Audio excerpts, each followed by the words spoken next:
Transforming Cancer Care is the vision the Clatterbridge Cancer Centre has in partnership with our commissioners to actually change the way cancer services are delivered in Merseyside. I've been delighted with the services and treatment and attention I've had here. A lot of people are quite frightened coming for the treatment, but as soon as they're greeted at the door, it's that friendly, personal touch. This is a fantastic hospital. We're all proud to work here. We all think it's great. The patients echo those sentiments. I think when I initially heard, I was a little tiny bit apprehensive to feel like we may have been moving to Liverpool, but it was explained to me that we were growing our services. If we were to open a new cancer centre in Liverpool, we would definitely be keeping a cancer centre on the Wirral. I think there are 3 reasons that we need to change the way we currently deliver cancer care. We're not on an acute medical site, and on those occasions where patients need beds on intensive care or need specialist advice, they're not available on site. A large proportion of our patients live north of the River Mersey, but we're south of the River Mersey. Then it stands to reason that to have a centre north of the river would actually give them a better service.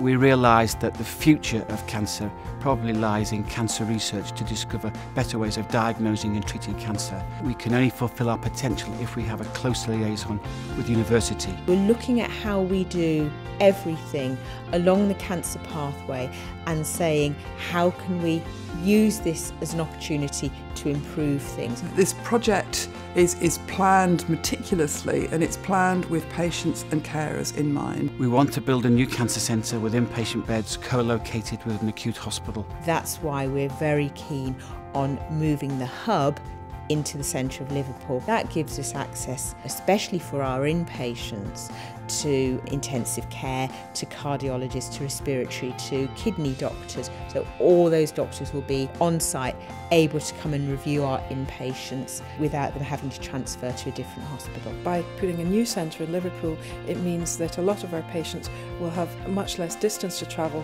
on a day-to-day basis, which we think has got to be a good thing for them. We will have a hub in Liverpool, but we won't lose the hospital on Clatterbridge, and we won't lose the site that we've got at Aintree in Liverpool, so we'll have radiotherapy on 3 sites. The reason we get new treatments for breast cancer, and in fact any cancer, is because of research. So we need research to develop new treatments. Those new treatments mean better outcomes for our patients.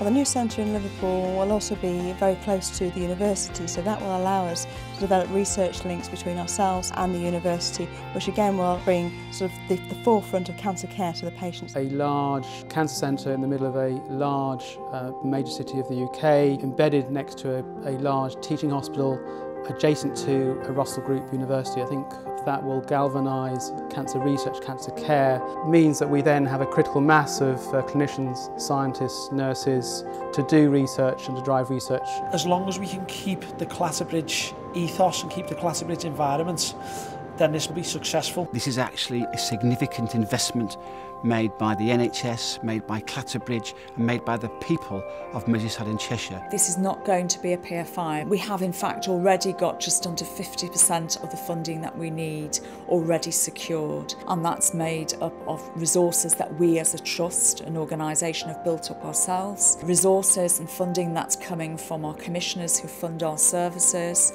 We will be going out for a charity appeal as well, and there will be a small element of short-term borrowing to fund this. I think exciting is a good word to describe it.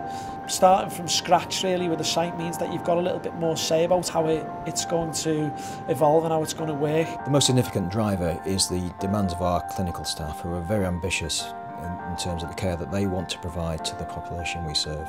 As experts in the field, they know the sorts of facilities which will be required over the coming decades to actually deliver the best care that we can. The clinical design group is very important, and that comprises clinicians talking to each other, looking at different aspects of the pathway and coming up with ideas as to how we can improve it. They're acting on information that we're giving them on what we want from the new centre, so hopefully it will give us ownership in the new centre, and the public consultation should give the public some ownership as well. Over the last number of months, we've gone through quite an extensive engagement process with the public and other stakeholders. That's really helped shape the approach that we want to adopt when we consult on our proposals. they can give a perspective that we as healthcares don't always have. So getting involvement from patients, getting input from carers is absolutely critical. The public consultation's really important. We want to know what people think, give people a chance to hear their opinions, and they will influence what we do. We've got one opportunity, we have to get it right. This public consultation, I urge as many people as possible to have their say, because we will be listening to your views and ideas. Come and listen, come and talk to us, go to one of the consultation events. For me, this is a once-in-a-generation opportunity to really improve cancer care and also to improve cancer outcomes for generations to come. This is an opportunity for us to not only catch up with the rest of the world, but maybe even to overtake it. And maybe in 10 years' time, the Clatterbridge Cancer Centre will be a world leader for many cancer treatments and areas of research.